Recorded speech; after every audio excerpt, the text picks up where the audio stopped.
Hi friends, welcome to Chris 2021 live to the way.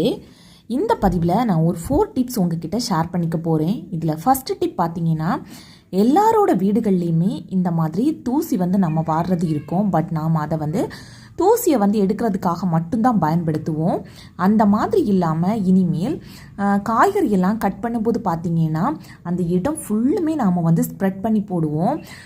இந்த மாதிரியான குட்டியான ஒரு பாத்திரத்தில் நாம் கட் பண்ணி எடுத்துக்கலாம். இல்லை அப்படின்னு பார்த்தீங்கன்னா இந்த தூசி வர்றதுலேயே நாம் கட் பண்ணி போட்டுக்கிட்டோம் அப்படின்னா அப்படியே வேஸ்ட்டில் கொண்டு கொட்டுறதுக்கு கரெக்டாக இருக்கும். டைம் கொஞ்சமான காய்கறி வேஸ்ட் வந்திருக்கிறதுனால நான் இந்த மாதிரி சின்ன பாத்திரத்தில் வச்சு காமிக்கிறேன். இல்லை அப்படின்னு பார்த்தீங்கன்னா ஒரு பெரிய பாத்திரமே எடுத்துக்கோங்க, அதுலேயே எல்லாத்தையுமே சேவ் பண்ணி வச்சுக்கோங்க. என்ன பண்ணலாம் அப்படின்னு கேட்டிங்கன்னா, இந்த பசுவெல்லாம் வளர்ப்பாங்க, அவங்களுக்கு இதை கொடுக்கலாம் பசுக்காக. இல்லை அப்படின்னு பார்த்தீங்கன்னா வீட்டில் செடிகளெல்லாம் வளர்க்குறீங்க அப்படின்னா அதுக்கு உரமாக தரலாம். ரொம்பவே சூப்பராக கொத்து கொத்தாக காய்களும் சரி பூக்களும் சரி பூக்கும். செகண்ட் டிப், இது ரொம்பவே யூஸ்ஃபுல்லாக இருக்கும். எல்லாரோட வீடுகள்லையுமே இந்த மாதிரி தேங்காயிலேருந்து வரக்கூடிய சவரி நாம் வச்சுருப்போம்.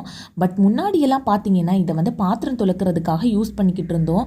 பட் இப்போ பார்த்தீங்கன்னா ட்ரெண்டிங்காக நிறைய சவரிகள் எல்லாம் வர்றதுனால இதை யாருமே கண்டுக்கிறது கிடையாது. இதையுமே நாம் பாத்திரம் தேய்க்கிறதுக்காக யூஸ் பண்ணிக்கலாம். இல்லை அப்படின்னு பார்த்தீங்கன்னா மேலே இந்த மாதிரி திக்காக இருக்கக்கூடியதை எடுத்து நாம் தோசைக்கல்லையெல்லாம் அப்ளை பண்ணுறதுக்காக நாம் எடுத்துக்கலாம். கையில் சுற்றுமே அப்படிங்கிற எந்த ஒரு பயமும் பட வேண்டிய அவசியமே இல்லை. இதை நாம் குட்டி குட்டியாட்டு எடுத்து பழங்கள் எல்லாம் வாங்க கிடைக்கக்கூடிய அந்த சின்னதான வலை மாதிரியான கவரில் வச்சு தச்சு கூட நாம் பாத்திரம் தேய்க்கிறதுக்கு யூஸ் பண்ணிக்கலாம். தேர்ட் டிப் பார்த்தீங்கன்னா, இது எல்லாருமே கண்டிப்பாக தெரிஞ்சு வச்சுருக்க வேண்டிய ஒரு டிப் தாங்க. எல்லாரோட வீடுகள்லையுமே பொதுவாக நாம் முட்டை வாங்குவோம். ஸோ அதை எப்படி ஸ்டோர் பண்ணி வைக்கிறது அப்படின்ட்டு தெரியாமலே நாம் கன்ஃபியூஷனில் பாதி முட்டையும் பார்த்திங்கன்னா கெட்டு போயிருக்கும். சிலர் பார்த்திங்கன்னா அதை ஃப்ரிட்ஜ்லேயே ஸ்டோர் பண்ணி வைப்பாங்க. அந்த மாதிரியான எந்த ஒரு அவசியமே கிடையாதுங்க. வாங்கும்போது முட்டையோட அந்த அகண்ட பாகம் மேல் நோக்கியும் அந்த கூர்முனையாக இருக்கக்கூடிய பாகம் அடி நோக்கியும் நாம் அப்படி வச்சுக்கிட்டோம் அப்படின்னா ரொம்ப நாளத்துக்கு இந்த முட்டை கெட்டு போகாமல் இருக்கும். கண்டிப்பாக இதை ட்ரை பண்ணி பாருங்கள். ஃபோர்த்து டிப், இது உங்களுக்கு ரொம்பவே யூஸ்ஃபுல்லானது. எல்லாரோட வீடுகள்லையுமே இந்த மாதிரி கரண்டிகளெல்லாம் நாம் யூஸ் பண்ணுவோம். ஸோ எல்லாமே சேர்த்து இந்த மாதிரி போடும்போது எடுக்கிறதுக்கு ரொம்பவே கன்ஃபியூஸாக இருக்கும்.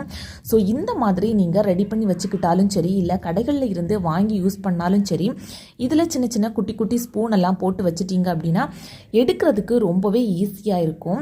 இதே மாதிரி பார்த்தீங்கன்னா பெரிய கரண்டிகளையும் நாம் ஹேங்கர்லேயும் தொங்க போட்டுக்கலாம். இல்லை அப்படின்னு பார்த்தீங்கன்னா இதே மாதிரியான ஆர்கனைசர் ரெடி பண்ணியும் நீங்கள் போட்டுக்கலாம். சொன்ன 4 டிப்ஸுமே உங்களுக்கு யூஸ்ஃபுல்லாக இருந்திருக்கும் அப்படின்ட்டு நினைக்கிறேன்.